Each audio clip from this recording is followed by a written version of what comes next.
el poder de nuestro estado. Es la mente la que hace el bien o el mal, la que hace mísero o feliz, rico o pobre. Edmund Spencer. ¿Ha tenido usted nunca la experiencia de estar en racha, la sensación de que nada podía fallarle? ¿Una temporada en que todo le sonreía? Quizá fue un partido de tenis, cuando todos los golpes de usted caían dentro de la línea, o durante una reunión de negocios en que siempre supo lo que debía decir. O, tal vez fue una ocasión en que usted se sorprendió a sí mismo, haciendo algo heroico o espectacular, de lo que nunca se hubiera creído capaz. Seguramente habrá conocido también la experiencia contraria, los días en que más valía no haberse levantado. Sin duda recuerda usted las veces que falló en cosas que normalmente hace con facilidad, en que todo sale mal, todas las puertas están cerradas y nada tiene arreglo. ¿En qué consiste la diferencia? Uno siempre es la misma persona, y debería poder disponer siempre de todos sus recursos.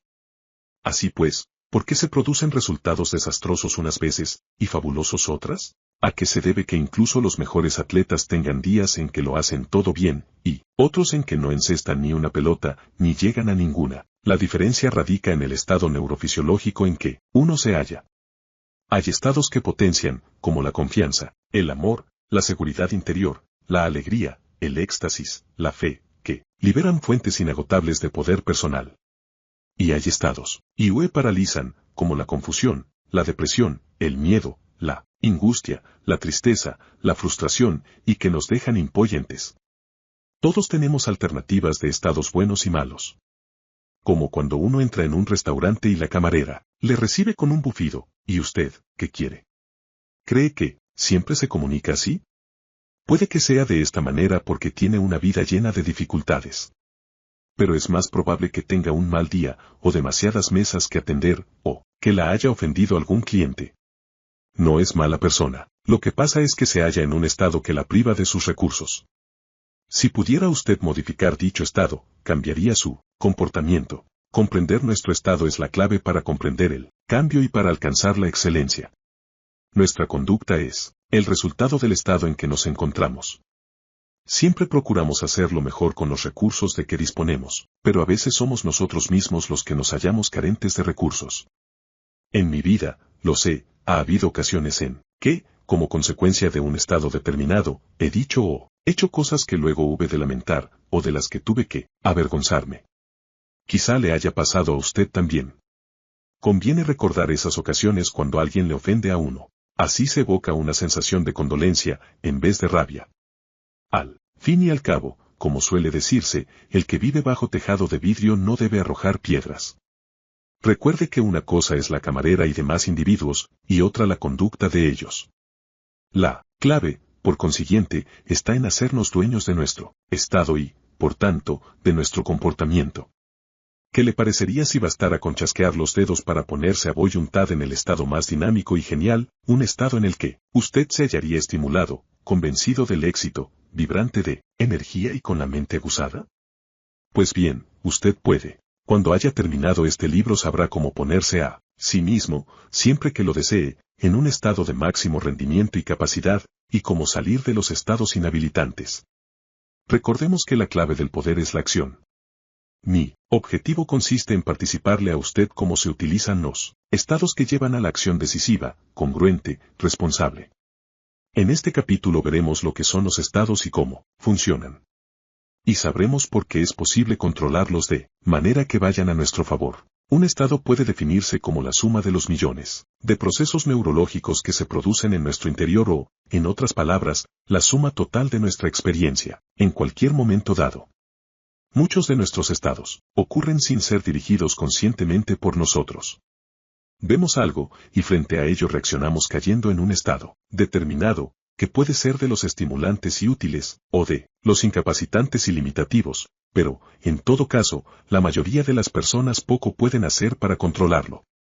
La diferencia entre los que fracasan en sus objetivos vitales y los que triunfan, es la que hay entre los que no saben ponerse en un estado afirmativo y los que habitualmente consiguen un estado que contribuye a sus logros. Casi todos los deseos de las personas hacen referencia a algún tipo de estado. Haga una relación de las cosas que anhela en la vida. ¿Quiere tener amor? Pues bien, el amor es un estado, un sentimiento o emoción, que nos comunicamos a nosotros mismos y percibimos como resultado de ciertos estímulos exteriores. La seguridad, ser considerado, son cosas que nosotros mismos nos creamos, estados que producimos en nuestro interior. Quizá le gustaría tener mucho dinero. Pero, no será por coleccionar papeletas verdes ilustradas con las caras de diversos personajes notorios del pasado. Lo que usted quiere es lo que el dinero representa para usted, el amor, la seguridad, la libertad, o cualquier otro estado de los que, a su parecer, el dinero puede proporcionar. De manera que la llave del amor, de la alegría, de ese poder que el hombre siempre ha buscado, la posibilidad de ser el dueño de su propia vida, estriba en saber cómo dirigir sus estados y cómo usarlos. La primera clave para dirigir su estado y producir los resultados que desea es aprender a dirigir eficazmente su cerebro. A este fin, necesitamos entender un poco mejor cómo funciona. Ante todo, es preciso saber cómo se crean los estados. Desde hace siglos, al hombre le han fascinado los medios capaces de alterar sus estados y, por consiguiente, su experiencia de la vida. Ha ensayado el ayuno, las drogas, las ceremonias rituales, la música, la actividad sexual, determinados alimentos, la hipnosis y la oración. Todas estas cosas tienen su utilidad y sus limitaciones. Ahora, sin embargo, entrará usted en procedimientos mucho más sencillos e igualmente poderosos, e incluso más rápidos y precisos en muchos casos. Si todo comportamiento es consecuencia del estado en que nos hallamos, no produciremos las mismas comunicaciones y conductas desde un estado que libere todos nuestros recursos, que desde un estado de impotencia. Entonces la pregunta siguiente es, ¿quién crea el estado en que nos hallamos? En el mismo podemos distinguir dos componentes principales: el primero, nuestras representaciones internas; el segundo, nuestras condiciones fisiológicas y el empleo que hagamos de ellas. El cómo y el por qué se representa uno las cosas, además del cómo y el que se dice uno a sí mismo ante una situación dada, crean el estado en que se encuentra y, por tanto, los tipos de comportamiento que produce. Por ejemplo, cómo trata usted a su esposa, o esposo, o amante, cuando ella o él vuelven a casa mucho más tarde de lo que prometieron. Pues depende. Es decir, que el comportamiento de usted dependerá mucho del estado en que se encuentre al producirse el retorno de la persona en cuestión, y dicho estado, a su vez, dependerá de las cosas que usted se haya representado en su mente, por lo que toca al motivo de la ausencia. Si durante horas ha imaginado a la persona amada víctima de un accidente, cubierta de sangre, muerta o ingresada en un hospital, cuando la vea aparecer por la puerta la recibirá con lágrimas o con un suspiro de alivio, o con un gran abrazo y le preguntará por los motivos de la tardanza. Tal comportamiento sería consecuencia de un estado de preocupación. En Fr. ¿Qué será que las travesorras NJ o lo parecen? MIA tras uno las está haciendo. Cambio, si usted imaginó que el ser amado estaba corriendo una aventura furtiva, o si pasó el rato diciéndose una y otra vez que la tardanza es una muestra del poco aprecio que esa persona siente por los sentimientos o por el tiempo de usted, cuando él o ella se haga presente recibirá una acogida muy distinta de la que he descrito antes, pero que asimismo será consecuencia de ese otro estado. Al encontrarle celoso o resentido, aparecerá una gama de comportamiento diferente. La siguiente pregunta obvia es, ¿por qué razón unos individuos se representan las cosas desde un estado de preocupación, mientras otros se plantean representaciones internas que les sumergen en la desconfianza o en el enfado? Son muchos los factores que intervienen en ello. Es posible que hayamos modelado nuestras reacciones a imitación de nuestros padres u otros prototipos, observados en experiencias similares. Por ejemplo, si cuando usted era niño su madre sean 64, Daniel el Travieso, como creamos nuestros estados y comportamientos, representaciones internas, lo que vemos mentalmente y cómo lo vemos, lo que nos decimos y oímos mentalmente y cómo, fisiología, postura, bioquímica, energía nerviosa, respiración, tensión / relajación muscular. Gustiaba siempre que su padre volvía tarde a casa, quizá tienda a representarse las cosas de una manera similar y a caer en estados de aprensión. Pero si su madre solía quejarse de que su padre era un calavera en quien no se podía confiar, quizás haya modelado usted ese patrón de conducta. De esta manera, nuestras creencias y actitudes, nuestros valores y nuestras experiencias pasadas con una persona determinada afectan al tipo de representaciones que nos hagamos acerca del comportamiento de la misma. Estado, conducta, verbal, los dichos, física, los hechos, cambios de coloración, epidérmica, respiración, En cuanto a nuestra manera de percibir y representarnos el mundo, hay otro factor todavía más importante y poderoso, que son las condiciones de nuestra fisiología y los hábitos de uso de ella. Aspectos como la tensión muscular, lo que comemos, cómo respiramos, nuestras posturas, la eficacia general de nuestro funcionamiento bioquímico, influyen grandemente sobre nuestro estado. Las representaciones internas y la fisiología se unen en un bucle de control cibernético. Todo lo que afecte a lo uno afectará infaliblemente a lo otro. Por tanto, cambiar los estados implica modificar las representaciones internas y también modificar la fisiología. Si el organismo de uno que está esperando encontrar en casa a su amante /cónyuge /hijo se encuentra en pleno dominio de sus recursos, probablemente el sujeto considerará que la tardanza se debe a un embotellamiento de la circulación, o a haberse entretenido con algún asunto. En cambio, si por otros motivos uno se hallara en condiciones fisiológicas de gran tensión muscular o de suma fatiga, o si padeciera dolores o un nivel bajo de azúcar en la sangre, tendería a representarse las cosas, en el sentido de acentuar sus impresiones negativas. No es verdad que cuando usted se encuentra físicamente boyante y fuerte percibe el mundo de otra manera que cuando está cansado o enfermo. Las condiciones fisiológicas cambian verdaderamente el modo en que uno se representa el mundo, y por tanto, cómo lo experimenta. Cuando usted percibe una cosa como difícil o molesta, ¿no es verdad que el cuerpo reacciona en consonancia, poniéndose tenso? Así, esos dos factores, las representaciones internas y la fisiología, se influyen siempre mutuamente para crear el estado en que nos hallamos. Y dicho estado determina la clase de comportamiento que producimos. De donde se deduce que, para controlar y dirigir nuestra conducta, debemos controlar y dirigir nuestros estados, y que para conseguir eso hemos de controlar y dirigir conscientemente nuestras representaciones internas y nuestra fisiología. Imagine usted lo que supondría él, ser capaz de controlar al 100% su propio estado, en cualquier momento y circunstancia. Antes de poder dirigir nuestras experiencias de la vida, hemos de comprender cómo se forman esas experiencias. En tanto que animales mamíferos, los humanos reciben y se representan la información del medio ambiente gracias a unos receptores especializados, los órganos de los sentidos, que nos comunican impresiones ópticas, vista, acústicas, oído, olfativas, olfato, gustativas, gusto, y táctiles, sistema senestésico. La mayor parte de las decisiones que afectan a nuestro comportamiento procede primariamente de solo tres de estos sentidos, el visual, el auditivo y el senestésico. Estos receptores especializados transmiten los estímulos externos al cerebro. A través del proceso de generalización, distorsión y supresión, filtra esas señales eléctricas y las transforma en una representación interna. De este modo la representación interna, la experiencia, que tiene uno de un acontecimiento, no es exactamente el suceso en sí, sino una reelaboración interior y personalizada. La mente consciente de un individuo no puede utilizar todas las señales que recibe. Es probable que nos volviéramos locos, si tuviéramos que atender conscientemente a los miles de estímulos que recibimos en todo momento, desde la sensación del pulso en el dedo meñique de la mano izquierda hasta las más tenues vibraciones que inciden en nuestro oído. Por ello, el cerebro filtra la información y selecciona solo la que necesita o la que espera necesitar para uso futuro, dejando que la mente consciente del individuo ignore todo lo demás. Este proceso de filtrado explica la inmensa variedad de la percepción humana. Dos personas que hayan visto el mismo accidente de circulación tal vez lo cuenten de maneras muy distintas.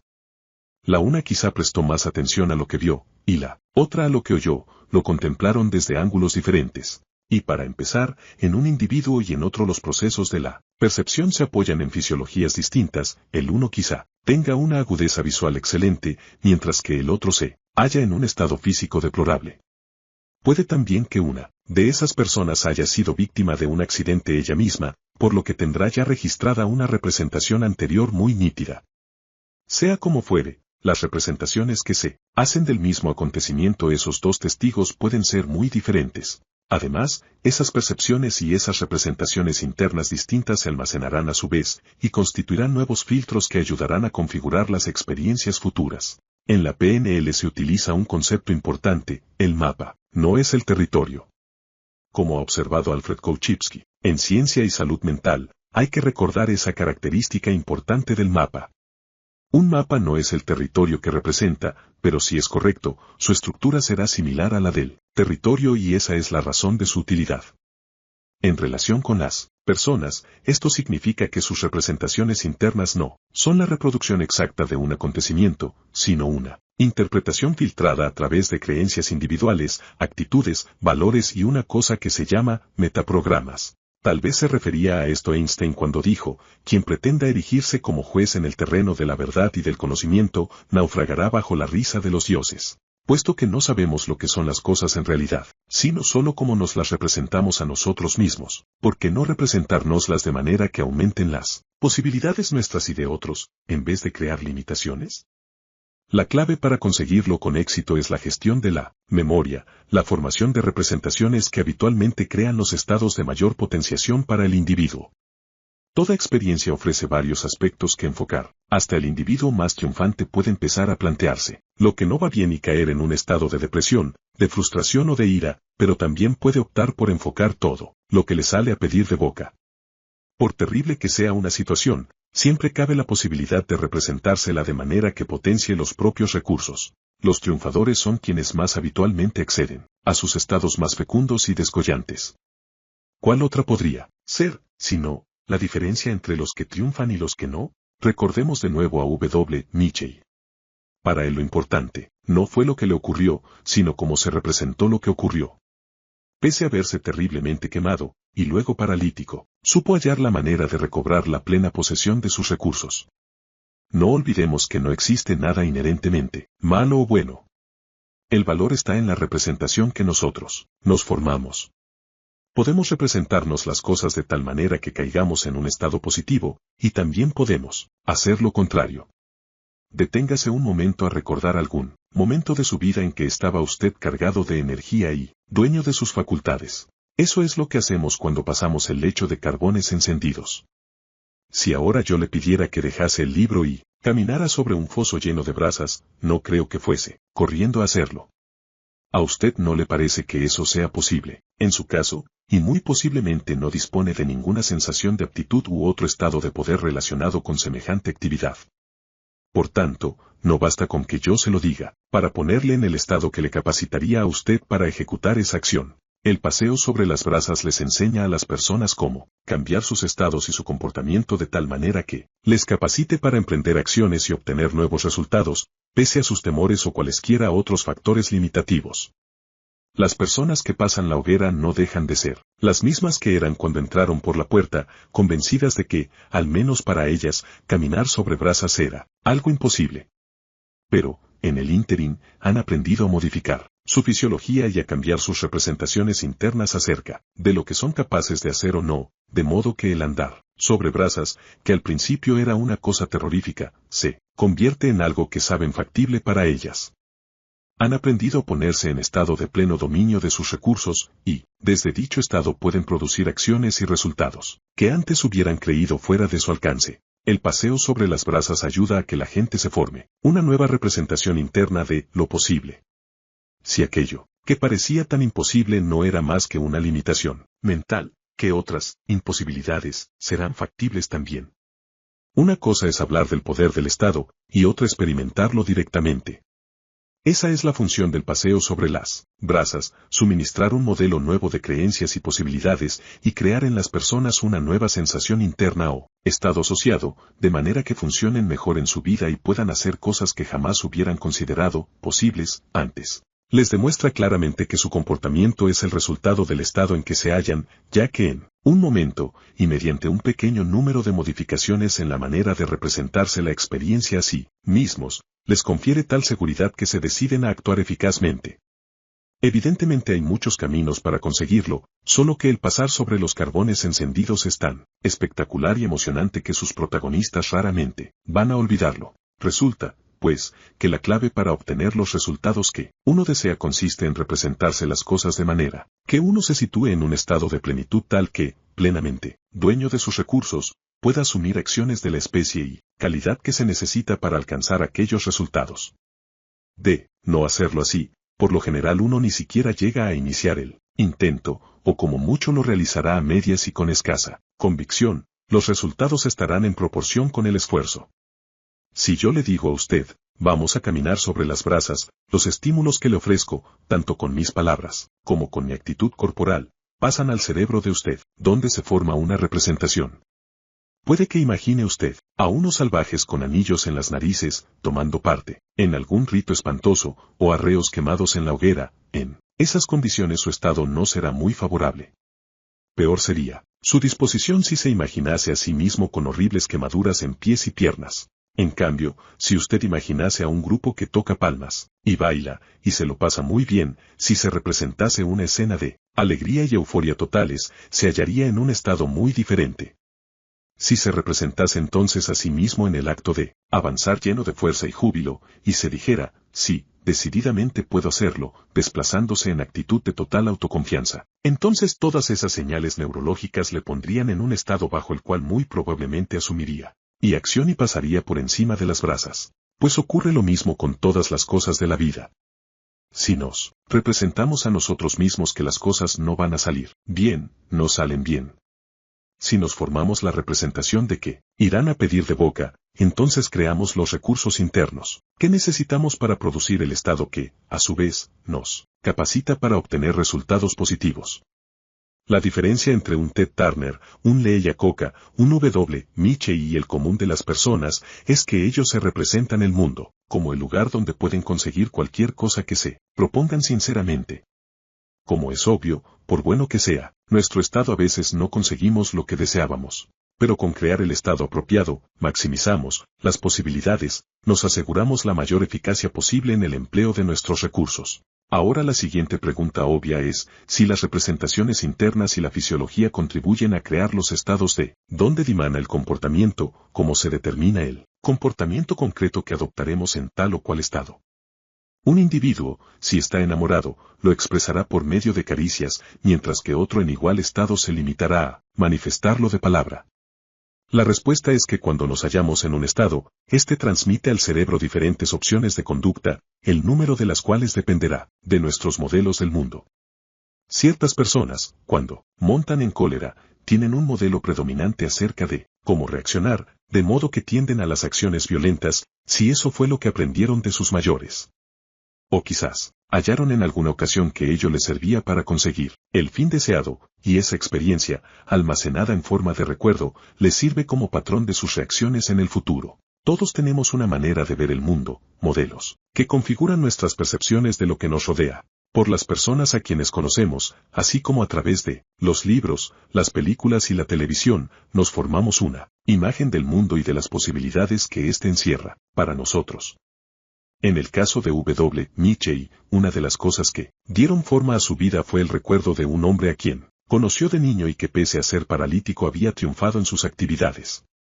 Es decir, Michei dispuso de un modelo que le ayudó a representarse su situación como algo que no le impediría obtener todos los éxitos que quisiera. Para poder modelar inspirándonos en otras personas necesitamos descubrir las creencias específicas que les permiten representarse el mundo de una manera que les capacita para actuar con eficacia. Es preciso averiguar con exactitud cómo se representan a sí mismas su experiencia del mundo. ¿Cómo opera visualmente su mente? ¿Qué cosas suelen decir? ¿Qué sienten? Una vez más, si suscitamos en nuestros organismos mensajes exactamente idénticos, podremos producir resultados similares. En eso consiste el modelado. Una de las constantes de la vida es que los resultados se están produciendo siempre.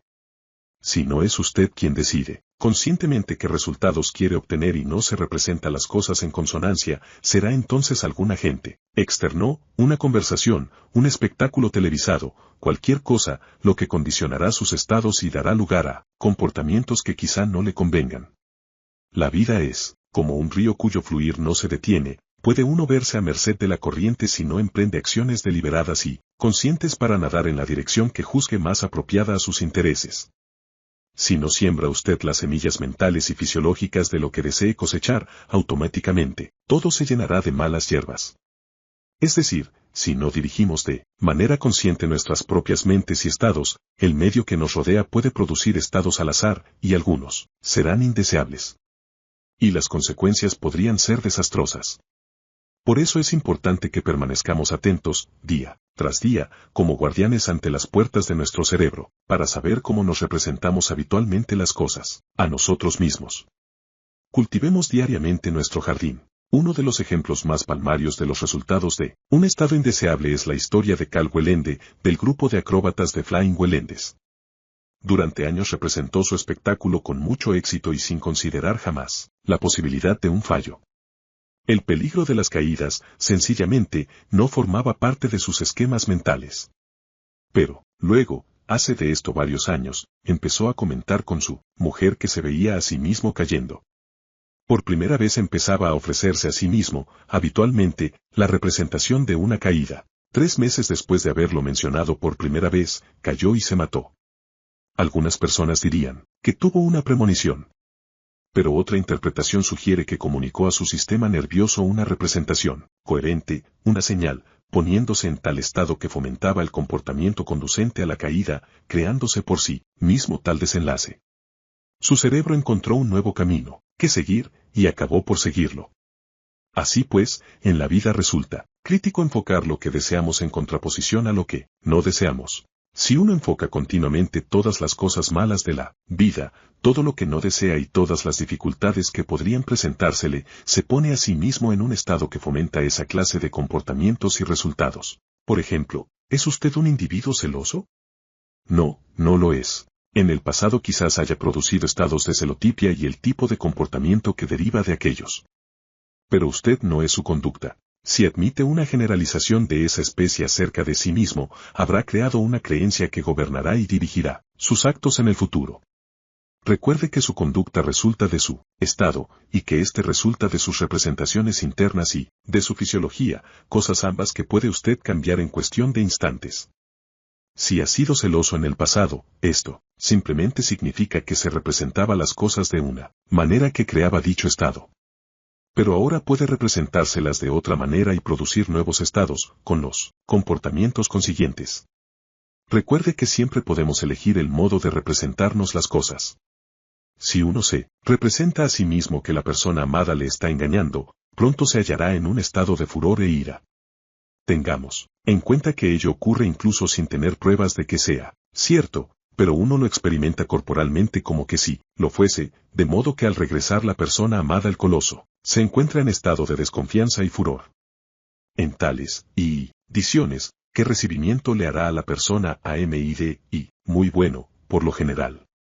Puede que la insulte o la maltrate, de palabra, o se limite a mostrarse de mal humor, exponiéndose, en todo caso, a una reacción vengativa para otra ocasión. La persona amada, recordémoslo, quizá no hizo nada malo, pero la conducta del celoso, consecuencia de su estado, probablemente le haga desear estar con cualquier otro. Ese es el resultado que usted consigue si es celoso. Puede usted cambiar esa pintura negativa en imágenes del ser amado metido en un embotellamiento, y ese nuevo proceso le pondrá en tal estado que cuando él o ella llamen a la puerta, usted se comportará de modo que la otra persona notará cuánto le echaba en falta, lo cual reforzará su deseo de estar con usted. A veces puede ocurrir que la persona amada estuviese haciendo realmente lo que uno imaginaba, pero, ¿para qué desperdiciar un montón de energías emocionales antes de estar bien seguro? En la mayoría de los casos probablemente no será cierto, y se habrá hecho mucho daño a ambos, inútilmente. El antepasado de todo acto es un pensamiento. Ralph Waldo Emerson. Si asumimos el control de nuestras comunicaciones con nosotros mismos y suscitamos señales visuales, auditivas y senestésicas de lo que deseamos, se producirán habitualmente resultados de signo positivo, incluso en situaciones en que las probabilidades de éxito parecían escasas o nulas. Los directivos, entrenadores, padres de familia y motivadores más influyentes y eficaces son los que se representan y representan a otros las circunstancias de la vida de tal modo que transmiten señales triunfales al sistema nervioso incluso cuando los impulsos externos parecerían irremediablemente negativos. Así se mantienen y mantienen a otros en condiciones de total dominio de sus recursos, lo que les permite el esfuerzo hasta que triunfan. El lector seguramente recordará la aventura de Mel Fisher. Es el hombre que se pasó 17 años en busca de un tesoro sepultado bajo las aguas del mar, hasta que logró descubrir piezas de oro y plata por valor de más de $400 millones. En una crónica de prensa sobre este caso, le preguntaban a uno de sus marineros cómo había aguantado tanto tiempo con él. Contestó que Mel, sencillamente, poseía la virtud de infundir entusiasmo a todos. Todos los días Fischer se decía a sí mismo, y le aseguraba a la tripulación, hoy será el día, y transcurrida la jornada decía, mañana será el día. Pero no habría bastado con decirlo, lo decía de modo coherente con el tono de su voz, sus imágenes mentales y sus sentimientos, con lo cual se colocaba todos los días en el estado que le permitió seguir actuando hasta triunfar finalmente. Es un ejemplo clásico de la fórmula del éxito definitivo. Tuvo presente su meta, emprendió la acción, fue viendo lo que le acercaba al resultado, y, si no, ensayó algo diferente, hasta conseguirlo. Uno de los mejores motivadores que conozco es Dick Tomei, entrenador del equipo de rugby de la Universidad de Hawái. Es un hombre que sabe cómo las representaciones internas de las personas influyen en su rendimiento. Una vez, en un partido contra el equipo de la Universidad de Wyoming, los suyos estaban siendo literalmente barridos. Se llegó al descanso con un 22-0 en contra. Parecía que no hubiera sitio para ellos en la cancha mientras estuviesen allí los de Wyoming. Es fácil imaginar el estado de ánimo de los jugadores de Tomei cuando bajaron a los vestuarios. Echó una ojeada a aquellas cabezas abatidas y a aquellos rostros desencajados, y se dijo que aquel estado tendría que cambiar, o de lo contrario valdría más no salir a jugar.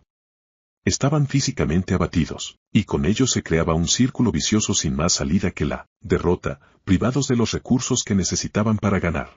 Entonces Dick sacó un tablero con una colección de recortes de prensa que había reunido durante varios años. Todos aquellos artículos hablaban de equipos que, después de perder por tanteos igual de abultados o más, habían dado la vuelta al resultado en grandes exhibiciones de moral. Hizo que sus jugadores leyeran aquellos artículos y logró inspirarles una fe totalmente nueva, una creencia en la posibilidad de rehacerse. Y esa creencia, representación interna, generó en ellos un estado neurofisiológico totalmente distinto. ¿Qué pasó? Pues que el equipo de Tomei jugó la segunda mitad, como nunca, los de Wyoming no lograron ni un solo tanto, más y el partido acabó en un 22-27 minutos. Lo consiguieron porque él logró cambiar sus representaciones internas, sus creencias, acerca de lo que era posible. No hace mucho viajaba yo en avión con Ken Blanchard, el coautor de El Ejecutivo al Minuto, quien acababa de publicar, en la revista Golf Digest un artículo titulado, El golfista al minuto. Era reciente su amistad con uno de los mejores entrenadores de golf de los Estados Unidos y, como consecuencia de ello, su juego había mejorado últimamente. Me contó que había aprendido muchas distinciones útiles, pero que le costaba recordarlas todas. Le dije que no necesitaba retener en la memoria tantas distinciones. Y le pregunté si recordaba haberle dado alguna vez un golpe perfecto a la bola. Respondió que sí, desde luego. Acto seguido le pregunté si ello había sucedido muchas veces. De nuevo respondió afirmativamente. Entonces le expliqué cómo la estrategia o manera concreta de organizar sus recursos, evidentemente, estaba ya grabada en su inconsciente. Bastaba con retrotraerse a sí mismo al estado en que se hallaba cuando se veía en condiciones de utilizar toda la información recibida.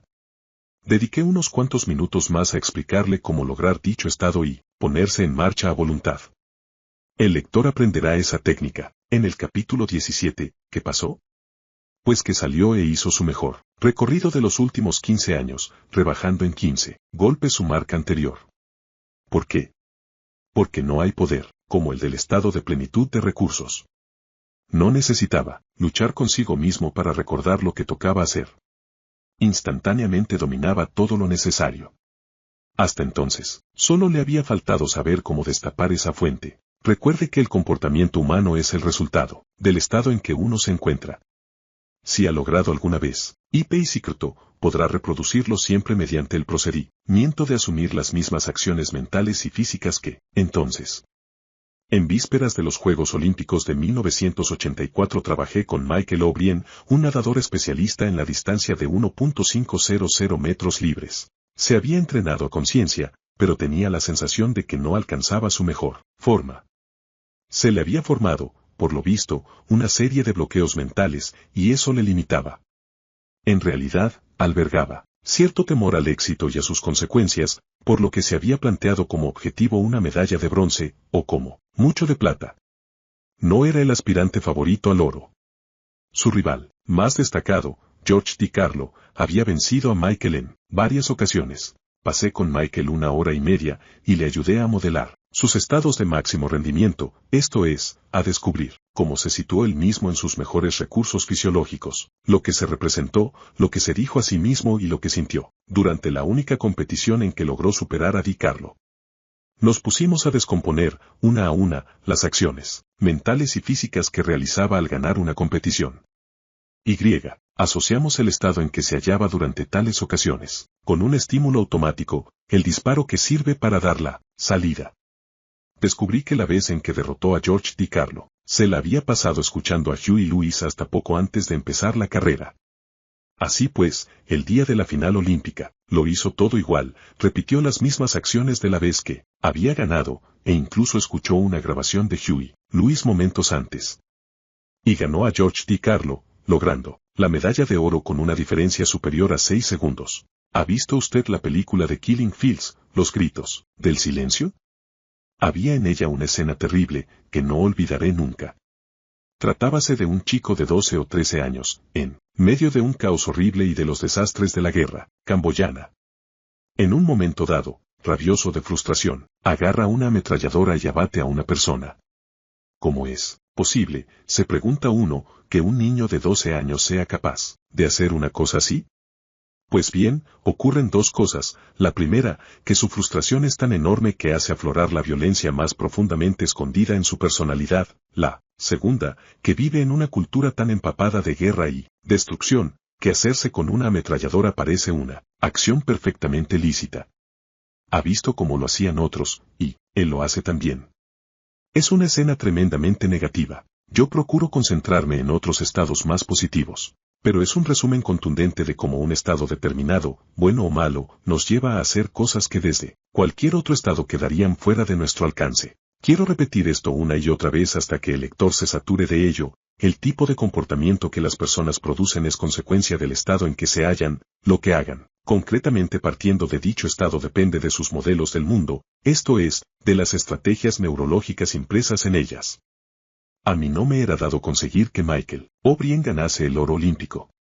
Era él quien había trabajado, durante la mayor parte de su vida para adquirir las estrategias, las reacciones musculares y todo lo demás. Lo que sí estaba a mi alcance era detectar de qué manera apelaba él a sus recursos más eficaces, a sus estrategias de triunfo, para conseguir que esto aflorase a voluntad y en el momento clave en que le hiciese falta. La mayoría de los individuos hacen muy poco para dirigir conscientemente sus estados. Se levantan deprimidos o con buen pie, una buena mañana los anima, o una mala los hunde. En todos los campos, lo que distingue a la gente es la eficacia con que invocan sus recursos. Esto se revela con la máxima claridad en el atletismo. Nadie gana siempre, pero existen ciertos atletas que disfrutan de la capacidad de aprovechar todos sus recursos casi a voluntad, y están casi siempre a la altura de la ocasión. ¿Cómo consigue Reggie Jackson tantos puntos en béisbol? ¿Qué motiva el increíble acierto de jugadores como Larry Bird o de Jerry West en todos sus lanzamientos? Fueron capaces de dar lo mejor de sí mismos cuando hacía falta, cuando la presión era más grande. Cambiar de estado es lo que desea la mayoría. Uno querría ser feliz, alegre, estático o más equilibrado, otro anhela paz mental o salir de un estado que no le agrada. Se sienten ifos, furiosos, abatidos, aburridos. ¿Qué hace, entonces, es la mayoría? Pues digamos que ponen en marcha la televisión, para que les proporcione representaciones nuevas que puedan interiorizar. Ven alguna cosa y ríen. Ya no se hallan en un estado de frustración. Entonces van y comen algo, o se fuman un cigarrillo, o se toman una droga. En una tesitura más positiva, podrían salir o hacer ejercicio. La única dificultad con la mayor parte de estos planteamientos es que los resultados no duran. Cuando se acaba el espectáculo televisado, se encuentran con las mismas representaciones de antes, acerca de sus vidas. Cuando lo recuerdan, vuelven a encontrarse mal. Mientras tanto, aquella comida en exceso, o aquella droga, ya han sido consumidas. Ahora hay que pagar el precio de ese fugitivo cambio de estado. En cambio, este libro le enseñará cómo cambiar directamente sus representaciones internas y su fisiología, sin recurrir a apoyaturas externas que muchas veces añaden más problemas a largo plazo. ¿Por qué consume drogas la gente? No porque les guste meterse agujas por las venas, sino porque les gustó la experiencia y no conocen otra manera de obtener ese estado. He visto muchachos, toxicómanos empedernidos, que dejaron el hábito después del primer paseo sobre las brasas, al advertir que existía una manera más elegante de alcanzar las mismas sensaciones. Uno de ellos, que según él mismo era heroinómano desde hacía 6 años y medio, pasó las brasas y les dijo, a los demás, se acabó. Pincharme nunca me ha dado nada, comparable a lo que he sentido cuando me he visto al otro lado de esos carbones. Lo cual no significa que deba dedicarse a caminar sobre brasas constantemente, sino que necesitará acceder a ese estado con frecuencia. Al hacer algo que creía imposible, desarrolló un nuevo modelo acerca de lo que uno puede hacer para llegar a sentirse bien. Las personas que han alcanzado la excelencia son maestras en beber de las fuentes más generosas de su propio cerebro. Eso es lo que las distingue del montón. Lo que más importa recordar de este capítulo es que el estado de uno contiene un poder impresionante y que uno puede control 79, larlo. No es forzoso vivir entregado al azar de los acontecimientos. Hay un factor que determina de antemano el modo de representarnos nuestra experiencia de la vida, un factor que filtra nuestra manera de representarnos el mundo.